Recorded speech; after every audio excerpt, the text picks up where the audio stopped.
before we get into this, because I'm joined with a really good mate, so we're probably going to laugh all the way through the next hour, right? So before I get into it, welcome back. This is a chat show series. I'm joined this week by my really good friend Tanya Buxton. Tanya's a really good mate of mine. I think, we were talking about this earlier, I think you were an apprentice. So I've known you a long time. Yeah. And we think that we started talking on Facebook. Yeah. When I'm not even When it on was still Facebook. cool to be on Facebook. When Facebook was still a thing. Like, you know, apparently Karen was telling me I've got a Facebook page. I'm not aware of it. Do I post to it? She was like, you know, when you post on Instagram, I'm like, yeah. She went, I've set it up so it does it automatically. I'm like, oh, you're a genius. Thanks very much for that. So here we are, chatting about stuff. We started chatting on Facebook, now we're chatting in the real world. You know, we arranged this interview when I was in Brighton at the beginning of the year. That's gone so quick as well, hasn't it? Yeah, so I'm going to start with, and I've been telling all my mates this, what I've realised about my friends. I don't know if this says more about my horrible narcissism that I don't bother asking any of my friends anything to do but their lives, you know. But what I've realised is all my friends in Tatooine, I don't know the first thing about them. Right, you know, so yeah, that's true. Because I've just never asked the question.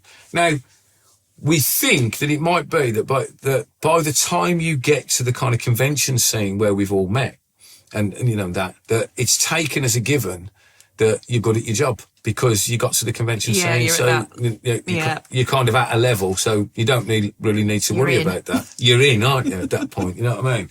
I blagged my way in the first time. Did I tell you I slept my way to the top. No, didn't really. Slept you in. I tried, but Chris Jones wouldn't sleep with me. Right, mate, you're next. How did you get into tattooing? Because I don't know. Mine was a bit of a slow start. I've always wanted to tattoo. It's that really boring answer. I always want to be a tattoo artist. Yeah. But I genuinely did. And then obviously it just enjoyed my teenage years and my early 20s, worked bars, retail, all that sort of thing. Got it all out of my system. And then managed to land myself like a Saturday job at a little teeny tiny studio near where I lived. And obviously I will always be grateful for that studio. It got my foot in the door, but I wasn't really learning anything. And I'd been there a couple of years just doing a weekend and all that. And I just thought, if I want to do this properly, I need to properly. Yeah, do it properly. I approached a load of studios all around my area, and eventually it was the furthest one away from where I lived. It was about an hour and a half drive. And I started going there one day a week. I used to clean a week's worth of grips. It used to take me from like 10 till 6. They'd be in the sterilising room all day. Yeah, and then they'd sit with crying with a toothbrush.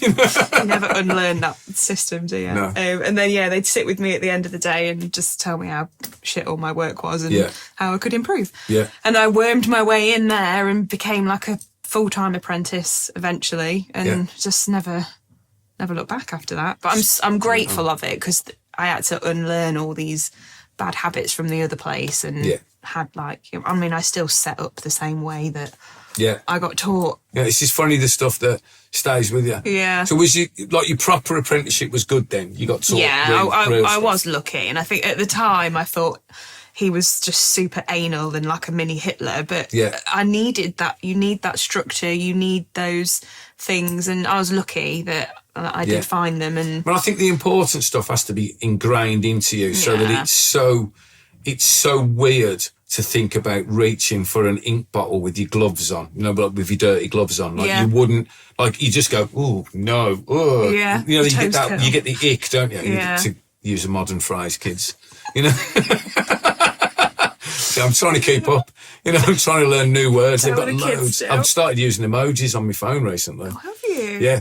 Don't use the aubergine. I was just going to say, it means a whole other thing. I was like, don't forget the aubergine. The aubergine with the... Do you know what I mean? Aubergine in a donut, apparently. It's a good it's a donut now, isn't it? A good Friday night in.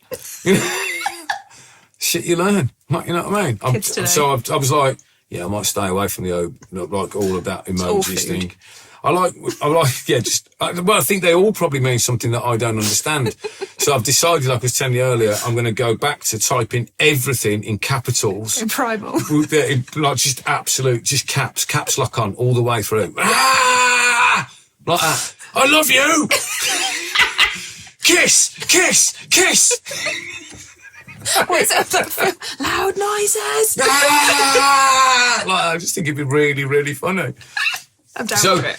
You're not still in that studio that you apprenticed in? No, that was, that was years ago now. I've moved all around, to be honest. So you work in a couple of other studios? Yeah, I worked in a couple of studios across the UK. And then I went off to Australia and New Zealand for a while, got like my holiday working visa thing. So I was in Melbourne for a while. Tattooing? Yep. Wicked. Yeah, I loved it there. Yeah. And then I tattooed in New Zealand as well for a bit, which was cool, like working with all the Maori boys. See, I prefer New Zealand to Australia. I think... Please don't be offended. There are 51 things in Australia that can fucking kill you just by looking at you. But none of them things got to New Zealand. No. So there's nothing dangerous really in New Zealand. I was in New Zealand not even a month and managed to get bit by a spider. And I remember one of the boys at work, he was like, how have you managed to get bit by, like, nothing can really bite you here. Nothing and I had bites. this huge, great big spider bite on my... No. I wasn't, like, poorly with it or anything, but they were like, that's a spider bite. Yeah. And I was just like, what? How have I been bitten? You know, so apparently, you'd be able to confirm this with me, New Zealand, apparently, well, no, you wouldn't because you weren't here in the 70s, but New Zealand apparently is like England in 1975. Yeah, it's still like, I mean, it was a good 10 years ago now, I think I was there, but it's like England, but... Back a bit. But Australia was a little bit when I was over there, but New Zealand's like even more back. Which is not bad, is it? Like, sometimes things are better if they're a little bit more I loved it there. Yeah. I loved both. I think I loved Melbourne because it was quite bohemian-y and quite arty, and like, there's good music and art scene there. So I did like Melbourne, but I did love New Zealand as well because it was more chilled and like the quality, a lot like that work-life balance. Like there's no worries. Like, well, the closest I've kind of got to that is I've done a couple of guest spots with friends in places where the studio is a walking distance from a beach. Yeah. And like you can literally finish tattooing in the evening, walk round to a beach bar, order a margarita and go and sit on the beach and kind of decompress from the day. And I'm like, every tattoo studio needs a beach within walking distance because like that should be absolute law. That was like the place I worked in. One of the studios I worked in Melbourne was right on the beach. It was in St Kilda. So it was quite a touristy sort of beach area, but it was just a typical street shop. But like weirdly, when I got to Melbourne, because I'd worked in a custom studio in my apprenticeship, I had a wait list from a really short period, like as soon as I started tattooing really, always done custom. I'd never done a walk-in, and I'd been tattooing like 3 or 4 years by that point. No way. And I'd never done a walk-in until I got to Australia. But don't you think that was the time period though? That was when like pretty much everybody was told, you know, I mean, I think it happened before, but I always would have blamed the TV shows for like, it's all about me. And, you know, I don't think it's all about I don't think the TV shows invented that idea. I think that was prevalent at the time, but I think the TV shows amplified that idea of like all tattoo artwork is now custom artwork. Yeah. And I will come back to this later because I don't do custom artwork anymore. That's a recent decision like I was telling you about, but we'll come back to that when I've got a list of questions here. Talking of lists of questions, because I want to make sure we stay on track. Right, so you're in Australia, you come back to the UK. Is at what point, because you've got your own studio now, haven't you? Yeah. What's the name of the studio? It's called Paradise. Where is it? It's in Cheltenham. We have to do that for these guys. Find us on Instagram. There you go. Get friends on Instagram. Did you open that when you got back from Australia? No, so I worked in Cheltenham at a couple of studios. Yeah. So I'm not from Cheltenham, I'm from near Nottingham Way. Yeah. Settled myself in Cheltenham, and then I worked at No Regrets for quite a while. So I've known Ben years. Yeah. And I sort of moved from the studio. I was in Cheltenham and just knew Ben. I was like, can I just come and work there? Yeah. And yeah. he was like, yeah, fine. And then I started doing like the cosmetic tattooing, so like eyebrows and eyeliner and all that. So I had like my own little sort of room in No Regrets. He just left me to do my thing, which was what I wanted. And And then I started doing the medical stuff. So I sort of progressed into that, started doing the nipple stuff, and obviously needed like a proper private space for that kind of thing. So I had like my own little room in No Regrets. And then in lockdown, I opened like mini paradise, if you like. So I had a room that was downstairs in No Regrets, but it was like at the back. So that's pretty recent then for you. So Paradise is 2020-ish. Yeah, well, original Paradise was quite short, so it was literally a room at the very back of No Regrets. It was all pink and paradisey, but it was just me. And then it was one of the other lockdowns that happened. One of the other ones. I was meant to... I remember it. I was meant to be having like the room next door because I wanted to expand, and I was thinking about doing training, and I was thinking all these things. So I was meant to have this other room in No Regrets, and met up with Ben, social distanced, of course. Yeah. And he was like, I'm not going to do that now. Yeah. So I was like, oh, what the fuck am I here for? Yeah, yeah. And he passed me a load of like to let buildings, and he was like, I think you should open your own place. So I started ugly crying. I was like, oh, don't want me anymore. But he was like, no, mate, like, you ready? Yeah, do it. Do it. And I think... Sometimes, though, that's the push you need. I will give him that. Like, I hated him for a while because it was so fucking stressful and I wasn't prepared for it. But I think I needed that push. I needed someone to say, it's ready. Time now. Yeah. So, yeah, like, proper Paradise opened 2021. Yeah. Yeah. 2021. So it's pretty recent. So very new. Oh, you got all the new stresses. Oh, yeah. Yeah. I've aged about So 21, years. so you're 3 years in. Yeah. It was 3 years in June. Can I tell you something that was told to me that is absolutely true? Please tell me it's going to get easier. Right. So so you've actually survived the worst year of business. Oh, thank God. Year 2's the worst year. Because year 1, it's all new. So you'd expect it to be a bit all at sea. But year 2 is like makes year 1 look like a walk in the park, right? If you survive year 2, right? When you get to year 6, what you will find out is you make more money in year 6 than years 1 to 5 combined. Oh, okay. That's what comes. And like I thought, no so. way. And that's exactly what happens, because by that time, like we had the problem when we opened. That probably like you're having now, what I was doing was blowing up. Yeah. So my business was going up 30, 40, 50% every year on year. So every year for 5 years, it was a brand new year for the business. It was every year felt like year 1 because we got a new challenge that we'd never met. So the point I ended up sitting down with our business advisor going, I must be like a dummy or something because I'm really struggling. Like, am I just too thick to run a business? He was like, no, if you'd have done a business studies course, you wouldn't cope with this. Your business isn't supposed to do that because you're riding a wave, you know. Which is exactly how I feel. Which is great, but it's a bit like somebody straps you to a rocket, lights the blue touch paper and goes, hang on for as long as you can and which try not to like cry. Ben did. Yeah. But in a good way. Like, oh no. But in a real good way. So it's going really well. It is, yes. There's a good. A lot going on. Yeah. Like, it's stressful, but it's amazing sort of thing, yeah. Learning a lot of lessons, learning a lot in general. Yeah, but like, I think if you learn the lessons, it's like if you're just there making the same mistake the next year, then you haven't learned. If you can look at it and go, okay, I tell the guys this all the time, like if you look at every situation and ask yourself one question where you go, how could this be the best thing that's ever happened to me? And try and answer it like that. So what that does is it's an exercise in reframing, basically, of going, okay, so how could this be a good thing?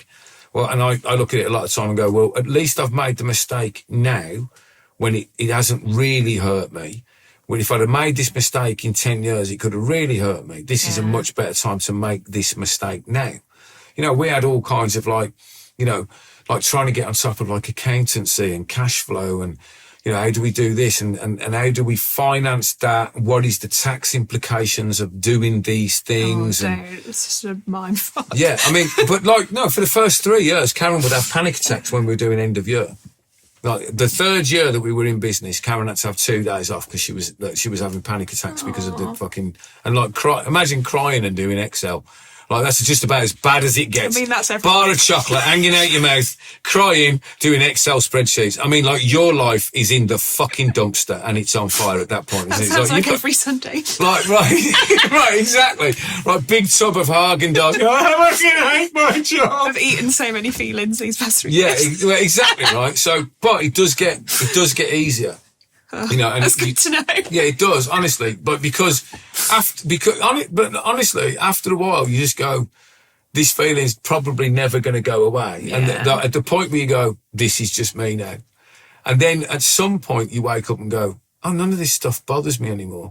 At some point in the last kind of 15 years of doing this, we've worked out that Karen does all of the research and sets everything up. Karen hates being the person that knocks that first domino over. She does not want to be the trigger guy. I'm the trigger guy, right? Because I'm the guy that goes, yeah, fucking borrow £500,000, no problem, just do that. I'll hit the button and not even think about it. Don't care. Oh no, don't give a shit. Myself. No, I don't. Karen will worry about it. I don't. I then worry about it. I have all the sleepless nights. I don't. I'm fine at the point where I do that. Then I start shitting it because now, fucking hell, now damage is done. You know all that shit you said. You've actually got to do it now, and you go, I better be able to live up to this, you know. So it's all in retrospect, but it does. I mean, these are challenges that, you know, because the guys that are watching, they're all teaching themselves to tattoo, and I don't think they believe me when I tell them, like, look, the learning to tattoo bit is the easy bit, right? Running a business, like, it's like nobody teaches you this in your apprenticeship, and you can't be prepared for it. Like, yeah. Well, I said it to you, didn't I? Opening Paradise is the single most difficult and challenging thing I've ever done. Like, it has nearly broken me on a number of occasions. But people don't see that bit on social media. No, of course. But like, we should show a little bit more of that, and it's which is kind of what these conversations are about, is because we should show people that it's okay to feel a bit overwhelmed, because we got into this to draw pictures. Like, we didn't get into this to do spreadsheets and to learn to do all this stuff. This is not our skill set, right? Yeah, definitely. And we're in the middle of something. If we're really lucky, like you and me have been, like, you're in the middle of a business that is growing and booming, and you haven't even got the skills to run a fucking market stall selling tomatoes. And all of a sudden you've got to run this business, and you go, I don't think I know how to do this. No. And also, I'm not sure I'm intelligent enough to cope, right? And but you get used to asking yourself all these like weird questions of like, am I just really, really dumb? Yeah. Like, am I ever going to get the hang of this? And like, honestly, for me, like, what I would tell you about where I'm at with this, like, modern electric's been my life's work, or it feels like. I leave here every night and I tap, like, I've got this weird habit of tapping every bed on my way out the door and saying thanks to the studio, because it's given me I like that. I like just like a little thanks studio, because modern electric has completely changed my life. It's challenged me in ways that I never thought I'd have to ask myself those kind of questions, like, can I be this guy? Who is this guy? It still continues to do that. It's made me look at me as a person. I think it's changed me for the better. Yeah. In a lot of ways, taught me a lot of lessons. I've had so many hilarious memories in this building, you know, that it's just funny. And some of them are on film, so that's nice, because I can go back and watch them again, and they're still just as daft. You know, most of them are me trying to learn how to do vlogging. You know, do you remember, you wouldn't remember that period of me walking around with an eyeball on a stick, just doorstepping all my mates, and they're like, what the fuck are you doing? I'm like, oh, have you heard of this bloke called Casey Neistat? I'm going to be like him. And they're like, go away.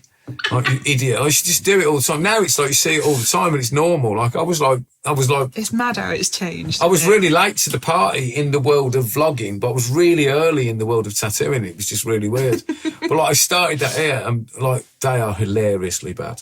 Like, they're so bad. I mean, dig them out the archives. At some point I might do that, but I'm not sure even I can cope with that. You know, like why on earth did you do that?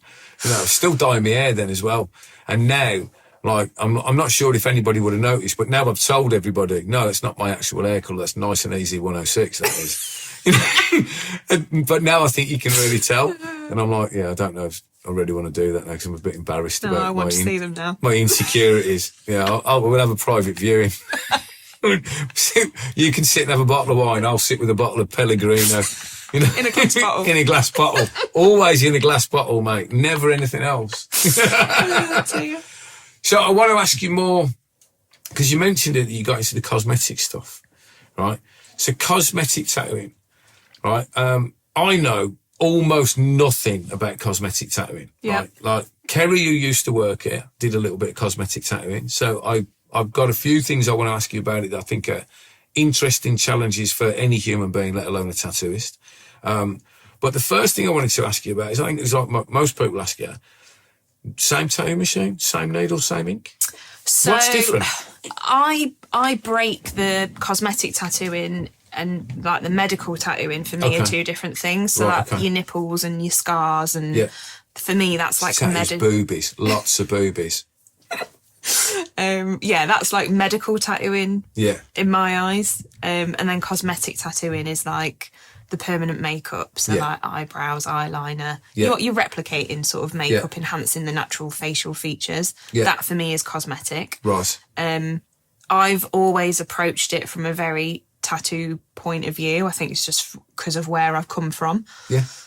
So I do use all the same machines. I don't use the same inks when it comes to like the face. Right.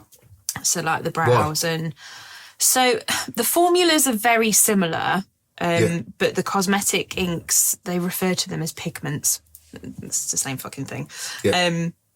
They're just that little bit less concentrated, if you like. So they're very much the same, but like almost like not as strong.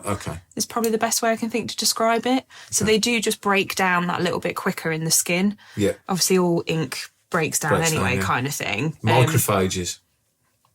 Yes. Yeah, macrophages. I call them the little white blood cell soldiers when I'm explaining it to people.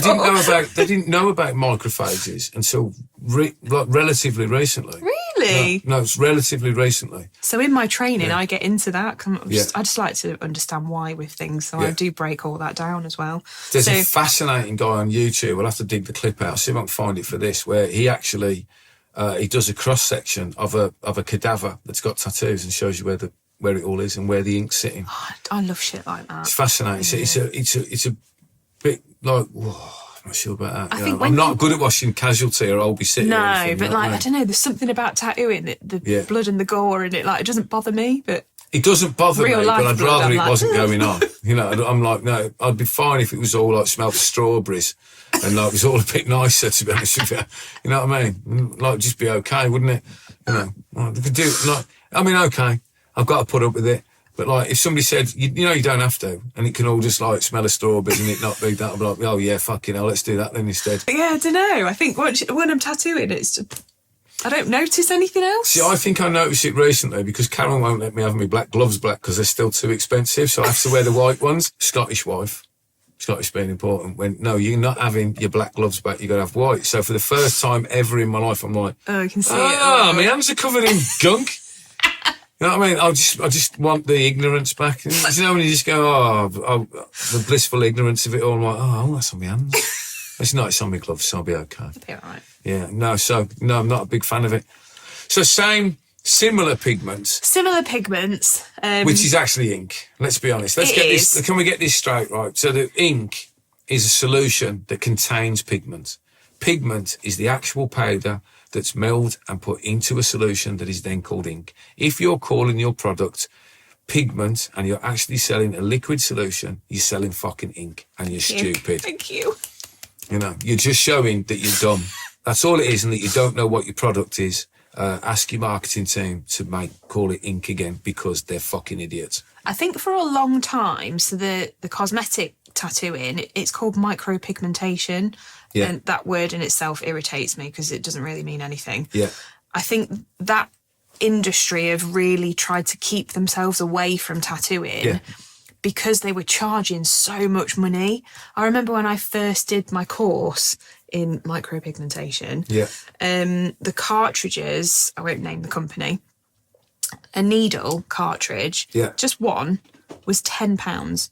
Yeah. And then obviously I came along and I was like, you can get a box for like... Get a box of T-Tex for a tenner. They're like a tenner and there's 25 in here. Yeah. And I think that's why they were trying to almost discredit tattooing and be like, no, this is different. This is micropigmentation. Yeah. So that was why they were like, no, it's not ink, it's pigment. Yeah. And I think now the crossover is happening. Yeah. People are embracing each side kind of thing. But well, I think that's what went on with MT Derm, wasn't it? Because that's the parent company that owns Cheyenne. And so MT Derm is a medical company, But my understand, and I know that the cartridge system actually comes from the cosmetic world. It started there first. And so they actually converted that to bring it to tattooing. So the cosmetic people had it before us, is my understanding. But they were paying an absolute fortune for them. Like we balked at £2.50 a cartridge, when they're paying a tenner. But I do think that is now all crossing over. Cause, it's definitely crossing over. Because obviously these people looking at it going, it's the same cartridge. I'll just buy the black ones rather than the white ones. Yeah, and we go, oh, well, absolutely. At some point, that's going to... And I think the big companies in the micropigmentation world, if you like, they all knew this. They knew that their devices were made by Cheyenne and that Cheyenne was a tattoo thing, but they were keeping it secret on purpose because then they can't charge you $3,000 for a little silver. Well, they can now because they're battery powered. Well, yeah. So they're $3,000 now because they put a battery on them. Because I don't know if you know about batteries. It's a brand new technology. You don't need wires. I don't think any woman in their right mind would let a man do their makeup permanently for them ever, because every woman's going to end up looking like a terrible blow-up porn doll, aren't they? I mean, there are blokes that do it. There's no way my wife would ever let me put her makeup on. I mean, for me, I'm a bit like, I feel like a woman would understand how to do a good pair of woman's eyebrows. That's how I feel. Yeah, well, clearly I don't do a lot of eyebrow shaping with hers. It's just one piece of sellotape across my head. I think for me, I was always into makeup, so I always liked the idea of doing like special effects makeup or something, like when I was at school. Yeah. So I always wanted to do the tattooed makeup anyway, even when I was an apprentice, but like tattooing was my first love. Yeah. So I think I was like a good 5 years in before I went into the cosmetic side, if you like. So yeah, the ink is slightly different just to allow for that fading on the face. Like your face is more exposed to the elements, like it ages more. There's just all these elements, like the face is different to the rest of the body. And I think there can be a little bit of ignorance sometimes with tattooing. People are just like, oh, well, it's just tattooing. I can do brows. Yeah. It is different. Yeah. And it is. And there's all sorts of skin products you have to think about now, like retinols and acids, all these things that people use on a regular basis that actually influence and play a role in how that tattoo's aging on that person's face. Right. How like the skin would even react to a tattoo. There's just loads of stuff to learn. Loads of stuff that we wouldn't think about. Yeah. That we wouldn't have in our day-to-day job, I had to learn it. I didn't know either. And obviously I'm a woman and I put all sorts of shit on my face. And even I wasn't aware, oh God, if I use all these things to try and make me younger, it's going to fuck my tattoo up and stuff. So if you are a lady out there thinking of getting some permanent makeup, probably don't go to your regular tattoo studio unless they offer a makeup service, because that might not be the best person. So conversely, can I ask you the other question? If you are a lady thinking of getting a tattoo, or a boy thinking of getting a tattoo, maybe don't go to your local permanent makeup place to get a tattoo done. Do you agree or disagree? Yes. Do the skills, like, because I think let the plumbers do the plumbing, right, is my thought, right? So my thought is, now I'm coming at it, because I know we've got viewers that are in the permanent makeup game, and I've got some friends that are in the permanent makeup game that actually do tattoos, and they've got into tattooing for all the right reasons, right? So I'm not down on anybody, right? Yeah. I think if you've got the skills, you've got the skills. That's all good. If you're going to get a tattoo, then you should probably go to a tattooist in a tattoo studio. If you're going to go and get makeup, then go and get makeup done in a makeup place, right? Yeah. And maybe that can be the same person, but not the same setting, right? I don't see anything wrong with somebody who does permanent makeup also working in a tattoo studio. Like if a permanent makeup person said to me, I can demonstrate that I can do really good tattoos, and I know all the stuff that is specific to your trade, and I'm going to come and can I come and tattoo at your studio 2 days a week? I would have no problem with that whatsoever. Yeah. But I wouldn't want them to offer that service in the realms of a makeup place, because I don't think it's the place to get tattoos. I think all of the skills, whether it's like sort of traditional, normal tattooing, cosmetic tattooing, or the medical tattooing, all those skills are transferable. Yes, I think. absolutely, yeah. But they are different. Yes. And I think it needs to be respected. I think we need to respect each other's trades, don't Yeah. we? If somebody came in here today and said, Paul, you do lots of little fine details, you fancy having a crack at my eyebrows, I'd go, no, you need to go and see Tanya. Yeah. Because we send loads of people to you for that sort of Thank stuff. you very much. Because I believe in that, but conversely, I think that if somebody went into a makeup place down the road and said, I want to get a little fine line tattoo, I think it's fair that they send that work to the tattoo studio, because in reality, if that doesn't happen, what is going to happen is that tattoo studios are going to fight fire with fire, and you're going to have tattooists offering lip fillers, lip lining, eyebrows. Like, where does it end? Because if one industry is encroaching on tattooing, then tattooing is just going to start encroaching back, isn't it? Because that's going to be the only thing. Yeah. When tattooists are just going to go, well, I don't need to go and learn with Tanya. I can draw a skull. It can't be that different to do a set of eyebrows. Now, you and I have both seen what happens when people do that, and what the results of that is, and how many laser sessions it takes to get that stuff off. Yeah. So, me and Shell are working on a thing together. Exactly. So they're working on one at the moment, which is dreadful, and I don't suggest that you do that. But I also, by the same token, I have seen some, I can't but sugarcoat this, some fucking dog shit tattoos done by makeup people that they should not be doing. Yeah. They are fucking awful. The skin is different. I think this is my thing. Face skin is different to body skin. So that applies for me both ways. If you're a traditional tattooer, like, the face skin's different. Yeah. It is different. Permanent makeup artists tend to use one or two at best needle configurations. They don't know the spectrum of needles that we use. They don't know the spectrum of techniques. And I think what's happened is, like, the economy's hit. Of course. Everyone's quiet. And, like, in permanent makeup, obviously, you do someone's eyebrows and then you might not see that client again for up to 5 years. It might not need topping up. Yeah. So you're constantly looking for, like, a new clientele. Yeah. So I feel what's happened is everything's dropped. So now everyone's adding new services, and these tiny tattoos has just become the new thing. The new thing. And I think there are, like you say, there are permanent makeup artists out there that are doing it for the right reasons. I know a couple of people that have come in from permanent makeup that are fucking great tattooists. Yeah. Really, really good, but they work in tattoo studios now. Yeah. And they do and the permanent... And they took the time. Yeah, absolutely. Yeah. To go, yes, this will transfer, but that craft also respects my... Because if I was going to go and do permanent makeup, I'd have to respect that this craft is going to take my attention.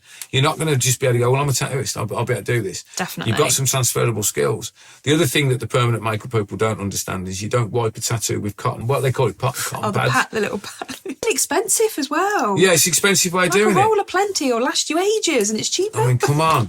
Behave, not behave. But, like, all that I see happening is there being, like, real bad blood between the two industries. Yeah. And I actually think it would be much better if the two industries kind of came together and spoke about it and said, like, is there a way that we can work together? Yeah, okay, if you're quiet, we're quiet.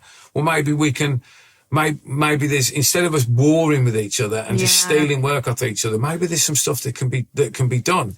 Like, we've got laser here, but we don't only laser for clients that we're going to have. We work with other studios. You know, some studios I'm not particularly friendly with, but, like, if the client has chosen to go to that studio, but they need laser treatment before, they come here and get laser. I've always said that, to be honest, though. Like, there's enough work for everyone. And there's no need for this rivalry, like... And it's bad karma as well, isn't it? It's bad. It's really bad karma, but it's also, while we're all rowing and fighting amongst ourselves, that's when legislators come in and start legislating both industries and making everybody's life more difficult. What we ought to be doing is coming together, creating bodies of people that can actually control what's going on in the two industries. Because I'm sure any legislation that comes to us... Because the other thing I looked into, because I was asking a question about this the other day, like, beauty people are not technically allowed to do tattoos, I don't think. No, it falls under tattooing.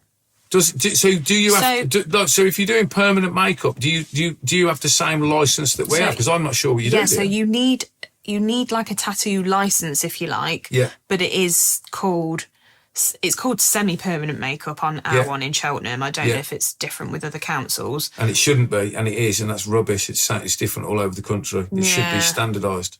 And I also think calling it semi-permanent is really irresponsible. As soon as you've put pigment into the skin layers.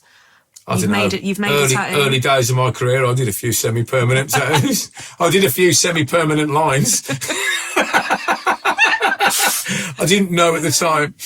I say it to everyone. The minute you've put like pigment, ink, whatever you want to call it, into that dermis layer, you've made a tattoo. You haven't done a semi-permanent makeup. No. Like, you can't guarantee that's going to be gone in a number of years. No. You haven't used semi-permanent ink. Like, you've made a tattoo. That's the definition of a tattoo. I accidentally microbladed myself the other day. I did. I was opening a bottle of black ink. So obviously it's all clean.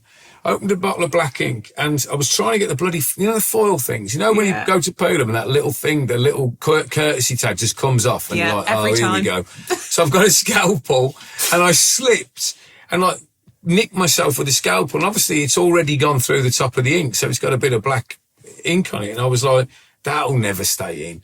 Like, if that stays in, then tattooing would be that easy. And I'm looking at it 6 weeks later going, that's healed perfect. I've microbladed myself with a scalpel. Best line I've ever done. I'm like, and it might be the straightest line I've ever done. It's just, it's the straight as a razor blade. I'm like, maybe I've invented microblading. You know, like, it body hurts. microbladed. It bloody hurts as well. Yeah, so all ink, no matter, like, even like that, that's just a nick on the top of the skin. Yeah. It's pretty permanent. Like, ain't going anywhere. Yeah. Do you know what I mean? And I think, the skin's a living, breathing organ, isn't it? You can't guarantee that it's going to disappear in X amount of years or disappear at all. The skin's going to do whatever it wants to do as well. So the other thing I wanted to ask you about with that stuff is, do you think the pressure is different when you're doing a tattoo as to when you're doing cosmetic or medical tattooing? Like, is the pressure different? Yeah, I think. Because I'm looking at what you do going, fucking no chance. I have like mixed, it's like 50-50, I think, with tattooers. They're either like, oh yeah, I can fucking do that, it's tattooing. Or they respect that it's different and they're like, I do not know how you... I can do it, but if you come to me to get it done, you get 2 black X's because they ain't like, I'm like, nah, let's reinvent them. Like, Nipples would be like I'm the guy that goes, no, you don't need boring standard nipples. Like, let's do some fucking wicked, like, cool shit. So I think there's a market for it. Well, if you get any customers, I'm your guy. I'll come down and do them for them. I'll happily do that for them. But if you got the chance to reinvent, I'd be like, evolve, baby. Like, you need to evolve. You know what I mean? Let's use this as a process of evolution. You know what I mean? I kind of feel like that's what the medical tattooing is, though. I feel like it is a bit of an evolution. Yeah. Of tattooing. I've with the nipple tattooing, I use a tattoo machine, I use tattoo needles, I use tattoo ink. But it's different. Like, the way I apply it is different. It's not how I would like... It's like I was just saying to you, this is what I think is sad, right? Is that I think that we've tried to evolve the craft of tattooing as a generation of tattooers, if you like. Yeah. And what's happening now, because we're kind of infighting them, the general like shitness of our business sometimes and the downturn in the economy, I feel like some of that stuff is dragging tattooing backwards. And I see people like yourself doing the tattoos, let's be honest, I'm not blowing smoke up your ass, right? But the tattoos that you do for the people that have suffered some awful things in their life, they are genuinely life-changing. Yeah. Like, that's like, somebody's broken a nose 3 or 4 times getting a great nose job done and all that sort of stuff. And like, because I've seen people leaving my shop when it was happening here. Yeah. Like, the change in those people is phenomenal. Yeah. And to see it. To see this thing that I do that's supposedly just supposed to be for sailors and whores, right? And then to be changing, your average mum of 2 who's gone through the worst imaginable situation. And sometimes, that recoveries can be 10, 15 year, process. Yeah, the emotional side of it. And the emotional side of it. I don't know, but like, I don't know if it's sympathy or empathy, but like, to lose something that is such a symbol of your womanhood must be like devastating. You know what I mean? Yeah. And so for you to put people back together almost and back to where they want to be, it's got to be brilliant. But there's got to be a cost, don't there, to you, like an emotional cost. Like, I love it, don't get me wrong. Absolutely. I love this form of tattooing. It is the most rewarding thing I've ever done. But I think I wasn't prepared for how this was going to blow up either. I just sort of saw these crap nipples being done, like within the permanent makeup industry, within the hospitals, and I was a bit like, what's going on here? Like, surely like tattooers should be doing this. And I opened this Pandora's box. I did a couple of nipple tattoos. Always did it for free. That was always my idea. For me, it was just my time. If you have a skill like that, it's good to give back. It's that whole karma thing, isn't it? So that was always what I did inside my little mini paradise at the back of No Regrets at the time.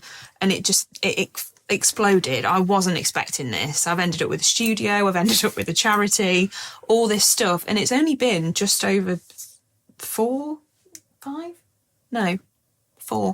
years. Just over 4 years. Well, can I just say, mate, your head should be spinning. Because anybody trying to do that in 4 years, and like what's happened in the last 4 years, if you was asking me, I'd have said no, it's more. I'd have probably doubled that. You know what I mean? Yeah.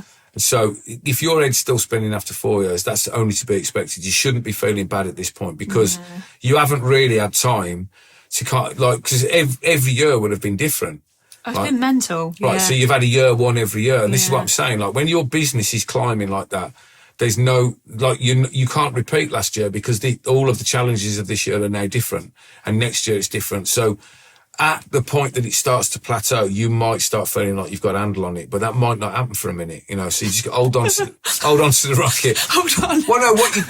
Well, no, I tell you, I'll give you a piece of advice. What I learned was, and I learned it too late for me, so this might help you out, is wherever you can, when that's happening, invest in people. Yeah. Like find the people to answer the questions. Like I should have got around me at the time that was happening. I should have got more people quicker, and I should have stopped micromanaging every situation, and I should have started getting used to what I'm used to now is delegating and going. I'm happy for that to happen over there. I'm happy for that to happen over there. I'm happy having a team of people around me that do stuff.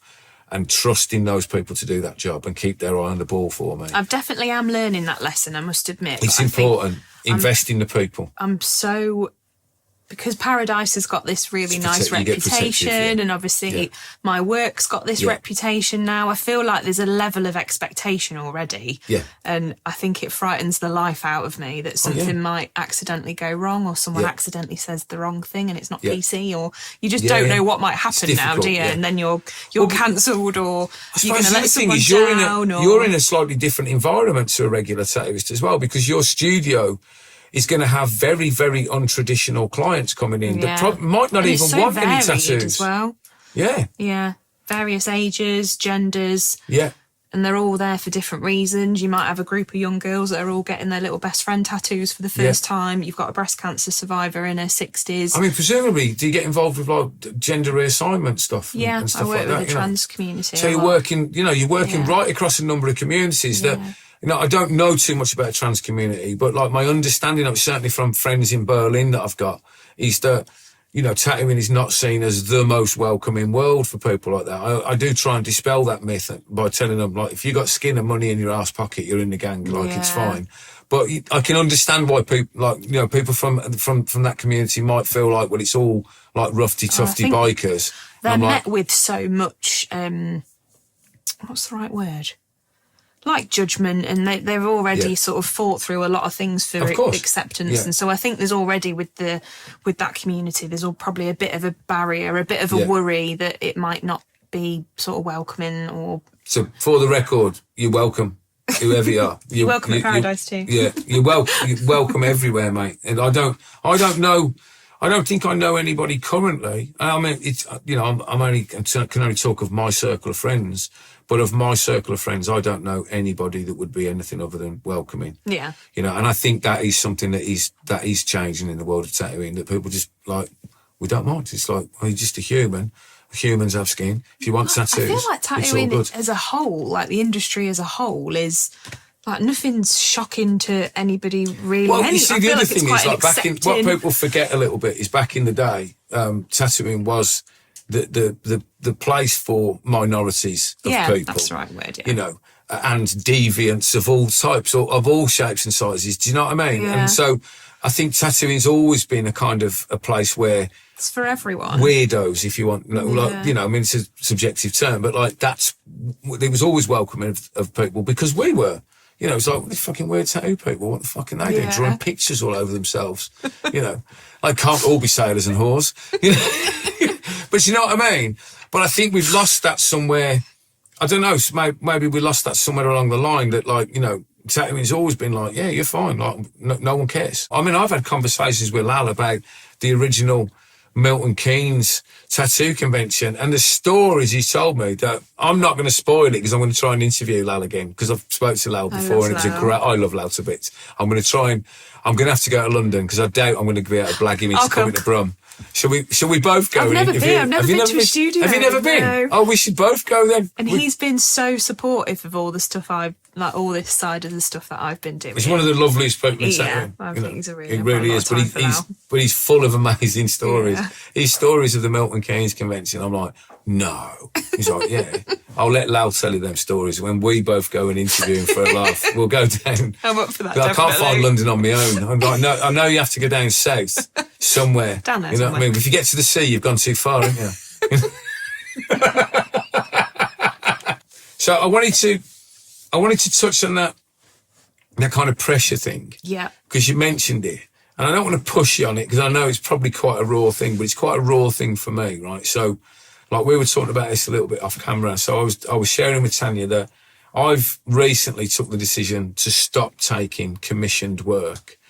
Because honestly, I thought about doing it the other day and I started talking to somebody about doing a commission. I had a fucking panic attack just sitting in my kitchen. I was just answering WhatsApp. I had a fucking panic attack just thinking about it. And I thought, okay, that is really genuinely a problem. Yeah.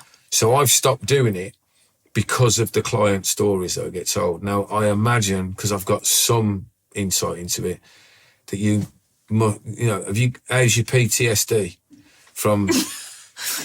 Are you okay? It's a funny one. Because you got to look after yourself, mate. Genuinely, you're my mate and I worry about you. Like, you got to, like, you do have to protect yourself, but do you get a lot of that? Because I imagine there's no way you don't. No, it's a hard one because you're part of this really amazing moment of course, because you're the end, you're the full stop on that story. Like, this is the good bit. Yeah. And obviously seeing that person look in the mirror and how happy they are and, you know, even like partners emailing you and they're like, you've given me my wife back. Like, it's amazing. Like, makes you feel goosebumpy. Like, I mean, we've had moments here when everybody's been in tears and stuff. Yeah, like we do all the time. It gets fucking hard, you know, like you, but it's we're nice, humans, like you can't help it. No, nobody's having a terrible moment. Like, everybody's having a fantastic moment, but it's a lot.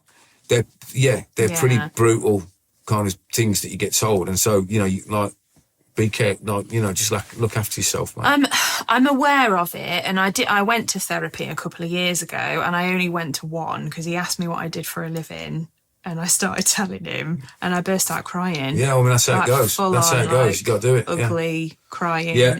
And I was like, shit. Yeah. Where did that come from? But I wasn't ready, and I still don't think I am ready to unpick it just yet. Yeah. But everything's so busy, obviously. I had a different solution. I didn't ugly cry. I drank vodka and broke things. You know, I can't deal with the hangover. Usually me. No, I usually got horribly self-destructive and just tried to derail my entire life, you know, in an attempt to escape. I think mine's work. You just work. Yeah, I just work. And that's it. I have like no real social life, no. Yeah. My relationship You're a tattooist, you ain't got a social life. We pretend we've got a social life on social media. That's the 30 seconds that you... Oh, you're doing so well. And you're like, I was literally crying in tea like 5 minutes ago. My life.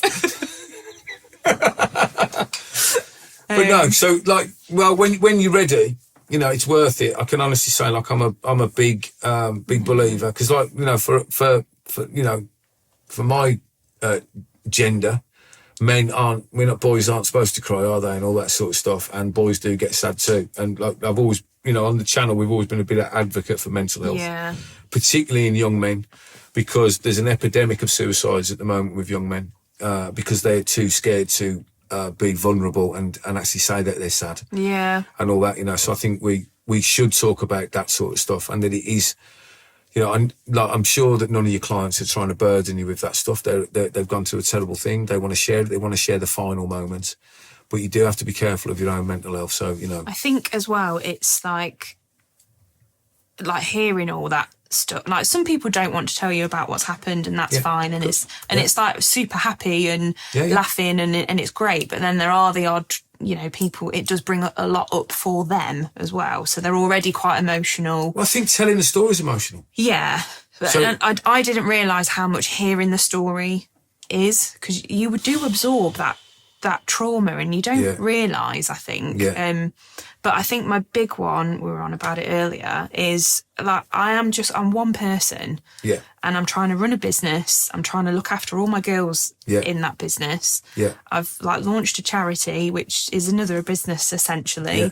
I'm the only person looking after that charity at the minute because everything's in its infancy. Yeah. Everything's growing, everything's new. So I'm trying to wear all these hats and I'm still trying to tattoo you. And if I can't get you in, it's not fair to send me the types of messages that we get sent. It's not fair to put that on somebody. No. I'm not equipped to deal with that. No, it's not fair. And I think there's also like difficult, you know, with like body dysmorphia, and there's all these like real difficult things that you have to navigate around. And I'm not trained to deal with that. No. Like the tattoo I give you will not fix you. No. Like it won't replace what has been taken from you. You can't do that. We're only offering pictures. That's all we've got is art. We're only offering art. It's not like it's not a real nipple. It's No. not going to change your scar tissue. No. It's different. Like yes, it's healing. Yes, it's empowering. Yes, it's restorative. Yeah. But it won't replace what you've lost. Yeah. And you do have to have those conversations with people sometimes. Some people aren't ready. They're not emotionally ready for that tattoo. Yeah. Well, they need to do their own therapy and unpacking, don't they, first? You know, but to put me in that position where I have to speak to you about that, it's hard. Yeah. And I'm not I don't know how to deal with that. I'm not. Well, I mean, that's exactly what this therapist was saying to me. It's like, you are not equipped. I do always remind myself, like, it's not, and I've said it to the girls that I've trained in the nipple tattooing at Paradise. There's 3 of us that do it at Paradise now. Both of them have sort of not been prepared for that side of things. So we do have a bit of a thing where we talk to each other. Like if you've had a client that's took it out of you a bit, or like we all talk to each other as our unit, if you like. People forget you're a person as well, and that's the thing, isn't it? When people are contacting you, yes, they're a human with a very human story. Yeah. But you and your team are also humans, and it's hard. And you've got your own. You've got your business to run. You've got the girls to think about. You know, they can be having a terrible day. You've got the responsibility of looking after your team of people, and you've got to deal with that. Keeping a roof over everyone's head, keeping, you know, the work flowing, keeping the fucking lights on, pay for the bills. You know. They all shit themselves when I tell them, you know, I have to make fucking 40 grand a year just to break even, just so we can come back next year. Maybe I should tell the girls the figures. This is how much it'll cost me. I'm like, this is what it does, you know. Well, see, I run, for the longest time now, I've run a little anarchic commune because it roughly aligns with my politics, right? So I've got no employees. Everybody in this building is a key holder. Because if I wouldn't give you a key to my building, I wouldn't let you're not fucking working here, right? Because if I don't trust you here on your own, then I don't fucking trust you. You're not coming in. Nobody is beholden to me. Nobody's got a contract. Nobody's my employee. Everybody works their own hours when they feel like it. The hours are on the door. Work any of them. We're open 7 days a week. You just come in. The only thing I've got is a rule of there will be no lone female staff working ever. So any one of the male members of staff has got to suck it up, buttercup, and come to work whether you like it or not. Because if there's a woman working in the building on her own, that's not happening. Not because I think the girls aren't perfectly capable of looking after themselves. It's just not happening, you know. And I don't care if that's out of fashion. It's not fucking happening. And it's my building. It's my responsibility. Yeah. And quite honestly, if I'm the guy who's got to get in a car and go, I'll be there. You know, it don't matter. I'll come myself. You know, generally what happens is shit rolls downhill. So if I'm not available, someone else has got to go in, and that's the way it works. But I'm always first call. You know, because it's my building, it's my responsibility. You're the responsible one, aren't you? But I think that's sometimes lost, that we have a lot on our heads. That like everybody's jobs. You know, the pandemic reminded us of this. I think when you go see the date on the calendar, that's the day we lose the studio, and the date there is the day we lose our house. Yeah. I'm a proper realist. I've said, like, my partner, like, he doesn't sort of understand why I get so stressed about things, and I'm just like, but I'm the top of the food chain. Yeah. Like, but that's why I'm the one everyone goes to for the answer. Right, but that's why my advice would be delegate some of those jobs. Yeah. Find some jobs that you can take. Like so, Karen is like literally my girl Friday. So like Karen does all of my diary shit. She does all of my bookings. Yeah. Like she takes care of all of the stuff that I can't do. So when we do this filming, the first thing that I do is like Jay can edit and film. So I get Jay involved. It's like, so all this footage, Jay will go and cut this in the first instance, then he gives it to me because I learned that I can't balance all these things. Yeah, definitely. Well, So I've got Yaz. My life would fall apart without Yaz. Well, but there you go. Everybody needs a Karen or a Yaz, right? Because like at some point you I go, love you, Yaz. like seriously, like so you do, like seriously, you go, like, I know this is awful, but can you just go and get me a fucking frappuccino? I just need one. I'm like emotionally, I need one right now. What's good about Yaz is that she knows when I need that before I even ask her. There you go, job done. That's when you've got a real friend. Are you still doing, other than the medical tattoos and the cosmetic tattoos, are you still doing art? Still doing proper tattoos? For me, I feel like nipples are... I'm winding you up, mate. You know I am. They are. I would argue that they're some of the finest art to pull that off. I think they have actually pushed my skills further than any other type of tattooing. Your realism skills have got to be through the roof now. I mean, they didn't used to be.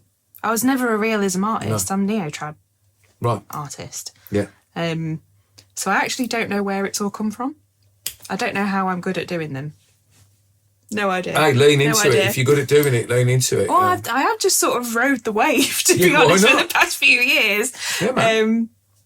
But it has, the nipple tattooing has taught me a lot. I've delved, and especially now I've done the training course as well. Yeah. I've delved more into like colour theory and skin science, and I think, I don't know about you, but a lot of artistic decisions I tend to make, I just choose it.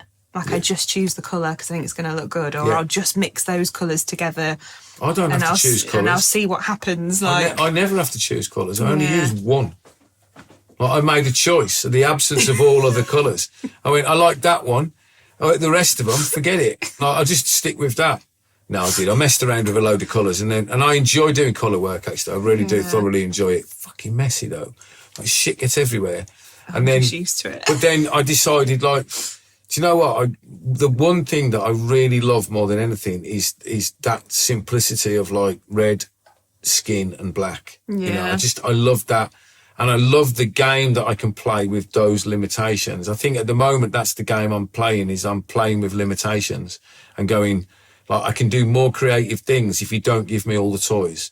So I've got a cupboard full of ink there, courtesy of Eternal. And I'm like, yeah, but if I don't use them and I deliberately make myself only use those things, I've got to be creative with those things. I think there's a skill in, like, simplicity, isn't there, as well, though? Yeah. Like, and executing it well and understanding, like, the skeleton of a tattoo without all the colours and stuff as well. But, yeah, like, the nipple tattooing has evolved my skills no end because of that. But I do still do, like, my normal tattoos, if you like, just not as often. Has it changed your normal tattoos, though? You're doing, like, realistic neotrad now? I think it's probably took it to a different level. Yeah. And I think when I do tattoo now, because I have more time to invest in it, because I'm not tattooing full time, if you like. Yeah. I'm not churning my designs out like we all get stuck in that rut. I can spend more time on it. So I'm spending more time in the design process. Do you find it's like going home, though? When I tattoo now, I enjoy it. Yeah. And I must admit, it was starting to get, like, before lockdown and all this kind of stuff happened, I didn't love tattooing as much anymore. No. It felt like a job. Well, I was in that place, like I said to you, I was teaching. Just before lockdown, I took a teaching job because tattooing had got too weird for me. The pressure from clients and the expectations of clients had got to the point where, a bit like yourself, I didn't have the necessary skills to deal with other people's emotional problems that were being put on me. The expectations that were being put on me, I was never offering. So I was going to bail. I've had to draw a battle line and go, because in every other art form, like, you have artists that don't do commissions. I just sell artwork. I don't take on commissions, and it's seen as perfectly normal. In our art form, because that's been sold as a thing now, that's the only thing that you have. It's like everything's a commission. So everything's a commission. And I'm like, well, I can't do that. And unfortunately, it means that if nobody wants my artwork, then I'm going to be doing something else. Because I can't afford to break, because I know, as much as I would hate that as a prospect, I would desperately miss tattooing. I know that I can't dip my toe in that water. I think it's nice with tattooing, isn't it? Like, because loads of people say, "Oh, do you miss it though?" And I do miss it. I miss that creative outlet. I'll always love tattooing, but I'm actually really enjoying what I'm doing now, because I like learning things. I like evolving. I like that it's sharpened my skills. It's taught me a new way of tattooing, and I'm enjoying all of this. It's like I'm tattooing all over again, because you're learning all this different stuff, like all these different like obstacles you've got to overcome. I've got to be honest, talking to you, because we talk infrequently. Like, talking to you in this guise, the person sitting in front of me, I go, yeah, Tanya's found her groove. I really do feel like you're finding your groove, and this is, and it's like really unexpected one, like a really unexpected groove. But yeah, I do feel that. I think I always felt in tattooing, like I knew I could tattoo, like technically I can tattoo, everything always healed well, it heals solid, but I was never like an amazing tattooer, right? If you know what I mean. Okay. And I was never... I disagree, but there you go. I always thought you was fucking great, but you're great at what you're doing now. And I feel like I found my little bit, if you know what I mean. I think I was a good tattooer, I'm still a good tattooer, but I wouldn't have put me with, like the people I look up to, and like my art, goes without saying. Yeah, I didn't like the art I was doing. It wasn't, for me, it wasn't groundbreaking. It wasn't up there. It was, it was good. Yeah. I was a good, solid tattooer. Yeah.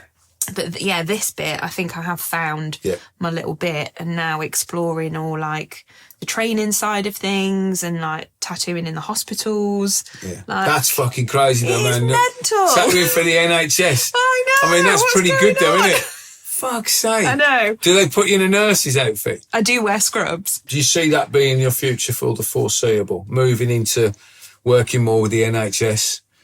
Working more? Because I tell you a conversation that we started that you might want to start, because you're actually dealing with these people. I spoke to a cosmetic surgeon, and we talked briefly about doing a subdermal implant where the middle of the nipple would be, so that it would actually be 3D. Yeah. And that this particular surgeon seemed to think that with a bit of research that might be possible. I feel like it could be a better option, because they do nipple reconstructions, but they're, obviously from the ones I've seen, they're just a bit hit and miss. Yeah. And the body, because it's your tissue, like so your body then just starts reabsorbing it over time. So a lot of the time they'll flatten off anyway. Right. And then obviously you got all the extra scar tissue from it, like depending on how it's been reconstructed, and it's harder to tattoo because there's like nothing behind it. Do you get like, is there like a standard pattern of scars, or does it just really depend? It depends where the cancer is, I guess. I think it can, obviously,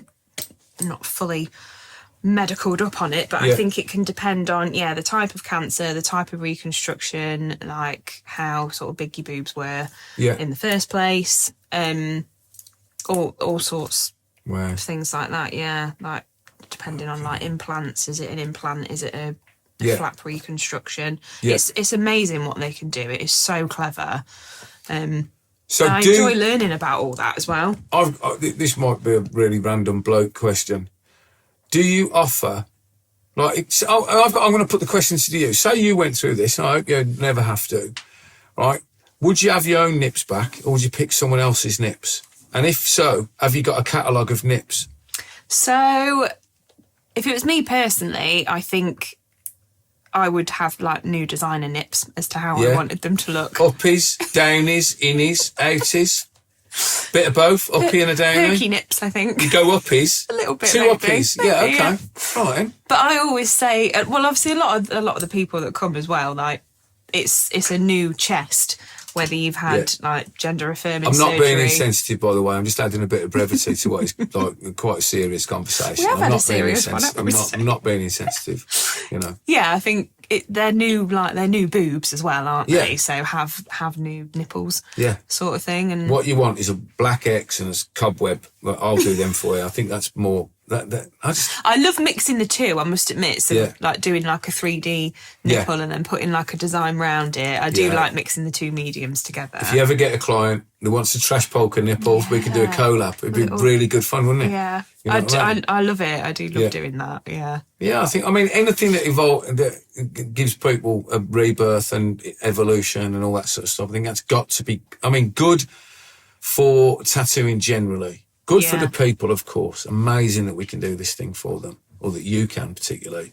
But also, I think, people like yourself are incredible ambassadors for what tattooing can be. No, I do. I'm truthful, because I think that, that's the kind of stuff that people would hate. Some people that hate tattooing would not, I'm looking at you, the fucking Daily Mail. Yeah, but you can't argue with a nipple tattoo for a breast cancer survivor, can you? You can't, can you? No. You know what I mean? Like these scuffbags. Positive. But it's so positive, and it's such a positive thing to do, that I think that kind of thing, with people like yourself doing that, and like artists around the world trying to elevate, the art form to what it should be respected at. I think if we can just figure out, because really it's about route to entry. The problems we've got, I think, with tattooing, I don't know how you feel about this, but the problems are all being caused by route to entry. We need to have a proper route to entry into the world of tattooing. Yeah. And we need to shut the doors that are there at the moment and make it, no, you've got to go through this. If we just had a funnel to go, no, you've all got to go through education to get into tattooing, then we'd be able to funnel people easier. Well, I think you like, there's a level of responsibility and a level of respect that I don't feel is always like people aren't aware of it when they're tattooing. Like, yes, it's a cool job, and we do get, it's amazing we get to do this as our job, and we all get paid and we all make good money out of it. Like, it's a good career now, isn't it? But man. Like, you're still permanently changing someone's body as well. Like, and I don't know about you, but I remember every single tattoo that I've had. Yeah. And I think the that funny gets thing forgotten. is, I remember every single tattoo that I've done, but I never remember the person's face. And I always have to tell them, what you have to remember is, I know we spent 6 hours sitting together, right? But I was looking at the tattoo. Yeah. So in 2 years' time, when you come and say hello to me at a convention, lead with the tattoo, and then I'll remember you. And the moment they show me the tattoos, I remember every conversation at the end. Yeah. I can remember the name of the dog that they were talking about. I'll ask people whether they got the mortgage they were on about, because all of those things are burnt in, probably like you are. Yeah. I remember all of them. I had it with a lad at the gym recently. I tattooed him like 8 years ago, and obviously he's changed loads in that time, and I had no idea who this strange person was that was talking to me. And then he showed me the tattoo I did on him, and I was like, oh yeah, remember his name? Yeah, we were chatting away for ages. But yeah, I think back to the route of entry thing, like, I think it's not always respected, like what we do. Yeah. Sort of And thing. we do have to do that. And like, it can be really fun and it can be silly and it doesn't have to have a meaning and all that sort of thing. But a lot of the time it does mean something to someone, whether they've saved up for 3 years for that I think all tattoos mean something to somebody. Yeah. I'd rather that the meaning wasn't the actual depiction of the artwork. I think that's where we run into a problem. I think a meaning is great, but it doesn't necessarily have to influence the artwork all the time. No. It's always been my big problem. But I think that the route to entry thing, I think the problem with that there is, the reason people are breaking that route to entry is it's been presented as if you're joining the Masons or some sort of secret society. Yeah. And what we actually need is that we need a route to entry that tells you that you're joining a professional set of people. Like, if you were going to become, I don't know, like a lawyer or a doctor, you wouldn't expect to just do a bit of doctoring like at home. Foundational skills. You would go through a set of things. You would expect to do that. And I think we need to start having conversations about, let's stop, portraying this as a secret society, the band of brothers, the underground Inca Illuminati, and start saying that this is a professional industry. It's worth billions worldwide, and it needs education at the forefront. Yeah. And the first thing you do is you should go through this education. Even if we could get everybody working in the UK in a tattoo studio with an MVQ1 in bloodborne pathogens and zonal pathogen control, that it's would real basic stuff, though, isn't it? it really is, but that would revolutionise the industry. Yeah. And like, that would be enough to start with. You know what I mean? I totally and I think agree. that's where it is, you know. And so, I think it's one of my big things, like, you know, working with the hospitals and stuff, like, this is a whole other kettle of fish now. Like, this is the big boys. Yeah. And you've got to have your shit together, and you do have to conduct yourself in a certain way. And I'm really enjoying working with, like, the medical industry and actually showing what tattooing can do. Like, we're not... Do they take you seriously? They do now. Good. Yeah. But I think I've got the knowledge. Yeah. You know, I've taught myself loads of stuff as well. But I genuinely wanted to, because I want to learn about it. I want to learn about skin. I want to learn about scar tissue. I wanted to learn what radiotherapy did to the skin and how that influenced tattooing. I wanted to learn all of that to be better. And I think if you can back it up with all that knowledge and, like, the passions behind it, I think when I start talking about it, it's quite clear that I like my job and I'm enjoying it. But I think it's important that tattooing is sort of seen, like you say, as something professional. Like, there is a massive group of us out there. Like, we are all professional, we are sophisticated, we take it seriously, and we're trying to continue to, like, evolve it. And I want the medical field to, like, embrace us and think, okay, like, it's not like... Well, see, for me, I'd like to see the art world embrace tattooing as an art form and understand it as a real art form. It's another medium. I've always said that, because I don't particularly... I've always, like, drawn and painted in bits, like, when I was younger. But to be honest, as soon as I started tattooing, I didn't really do that anymore, because I think I found my medium. And I always used to think, oh, it's because I'm not a proper artist then, because I don't really paint or... I mean, the thing for me was always... I think I just found it. That's what tattooing was for me. I found that there's stuff that I can do with the tattoo machine. There's effects that I can achieve that I can't achieve with a brush. Oh, I can tattoo better than what I can draw. Yeah, and so for me, I actually think now I'd agree with that. A few years ago, maybe not, but now I actually think I'm much more comfortable with a tattoo machine than a pen now. So yeah, the last question really is. I mean, I think you're going to go, I don't fucking know, because I think I wrote the question when I thought your studio was about 8 or 10 years old. You know, what's the future? And you're like, for the studio. I'm still in the present, Paul. Give me a break. The plan keeps changing. So I think when I first opened Paradise, I got all overexcited and I was like, I'm going to, like, open, like, a big massive Paradise, and then I'm going to have Paradises all over the world, and then I realised how shit it is to manage people, so now I want a really small studio. Really little studio, minimal management. Absolutely. Managing people is the hardest thing. But, like, all the hospital stuff was kind of, it was part of my 5-year plan. I never actually thought it would happen. So now I'm in there. I think that's evolving. That's it. I think we've covered everything, mate. You got a sore throat. You're all talked out. I am. I've had enough of my nonsense for one day. You know, can't believe you've bagged Don't. I know. I judge myself. Wind her up all afternoon about water bottles. How anybody would spend £600, but you are hydrated. You know. Thank you, mate.